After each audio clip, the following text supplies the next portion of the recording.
Welcome back. I left off where we talked about that email that Gerhardt sent to Jeff Miller, who's Ariel's alleged affair partner. Gerhardt sends an email to his wife. Now notice when I called him a conniving little bitch, if you missed that video, you might want to go back and watch it. There's good stuff in there. When I called him a conniving little bitch, I just want you to take this into consideration because a lot of you were like, well, the wife deserved to know. Couple of things. One, notice how he didn't confront Jeff Miller? Right? Like, he's got all of Jeff Miller's information. Just like he emailed his friend Bryant all the information of like, here's all the logs of my wife with Jeff. He could have emailed that to Jeff and said, I find this inappropriate. Please stop contacting my wife. He could have confronted Jeff, and he never does. He never does. He goes straight to the wife because he thinks that he can outmaneuver women.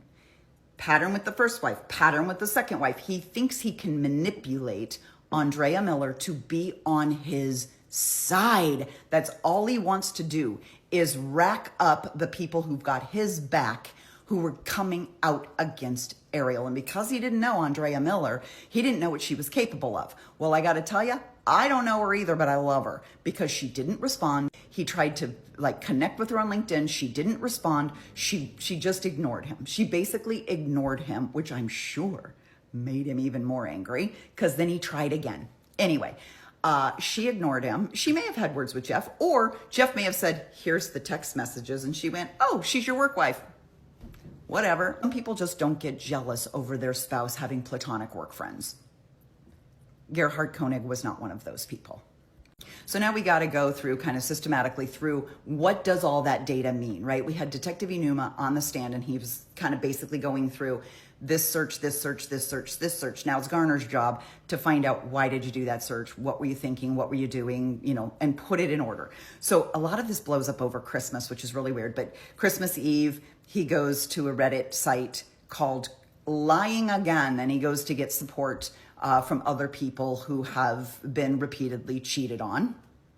About an hour after that, he emails himself. So he takes his files where he had been collecting information. Remember in the last video, he was creating Word documents and spreadsheets with all of the texts and all of the information in it for his own personal use. He emailed 3 documents to himself and they were all Jeff Miller files. So they were titled Jeff Miller 1, Jeff Miller 2, Jeff Miller 3. And they were screenshots and record logs, like text logs of her texts with Jeff Miller. So he emailed those to himself. The next day, this is Christmas morning. This is Christmas morning. At 3:30 a.m., he's on Reddit. And he's going back into those same cheating websites, like looking for advice about cheating spouses. 2:16 p.m. So we're now at the point where, okay, the kids have gotten up and probably opened their Christmas presents. Now it's the afternoon. It's 2:16. He's back on Reddit. This time he's in a conversation that says, can't have physical relationship with WP anymore. And so he's looking for advice in there. And WP means wayward partner. So he's repeatedly going online to seek advice about his constantly cheating wife, even though there's nothing of a physical nature whatsoever. He does search for Darvo, which I'm going to talk about in a completely different video. On 12/29, he goes in and he looks at Ari's Facebook and he's searching her friends list. So again, even though he's asked his wife to quit contacting Jeff Miller and she has said she's done so, he's so hell-bent on catching her in a lie. He believes that she's downplaying her behavior. She's not being held accountable enough. She's not sorry enough. So he's constantly looking for ways to get her. He purchased spyware. He purchased recording devices because he wants to record their conversations so he can go play those conversations for her best friend or for her mom because he's convinced that Ariel, when she's alone with them, she's lying to them and she's downplaying what she's done. On December 30th, at 6:49 a.m., he goes back into LinkedIn. And I'm sure at this point, he's really miffed that he has not heard back from Andrea Miller. She's not accepting any invitations to talk. She's not responding to his email. She hasn't contacted him. And most importantly, is that she has 4 different contact points for Ariel and she's not reached out to Ariel, which I think pisses him off. Because I think he was counting on Andrea Miller, Jeff's wife, to be the aggressor and call up Ariel and tell her what a dirty little whore she was and to stay away from her husband. This is how fucking obsessed this guy is. And he's so neurotic. Like, in his head, this is some steamy, lust-filled affair. And I think to everybody else, they believe it looks like what it might have possibly have been. It's just kind of a platonic banter that was occasionally flirty. And yes, it was frequent. No one's denying that.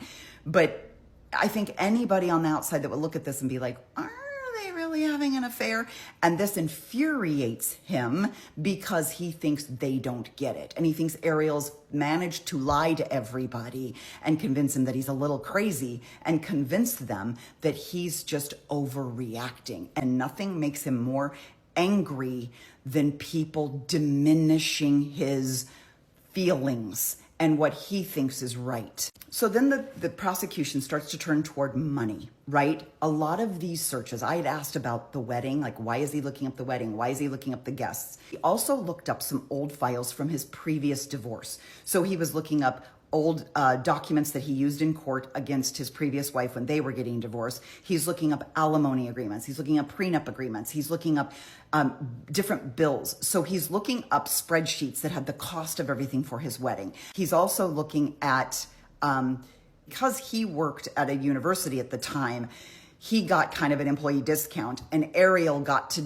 get her master's degree while he was working there. So what I believe Garner was trying to do is trying to package this as, you know, first, Gerhardt's spinning out of control, because what he's going back through is he's basically looking at all of the things that Ariel has gotten, all the benefits, all the money he has spent, all that he's put into this. And this is how she treats him.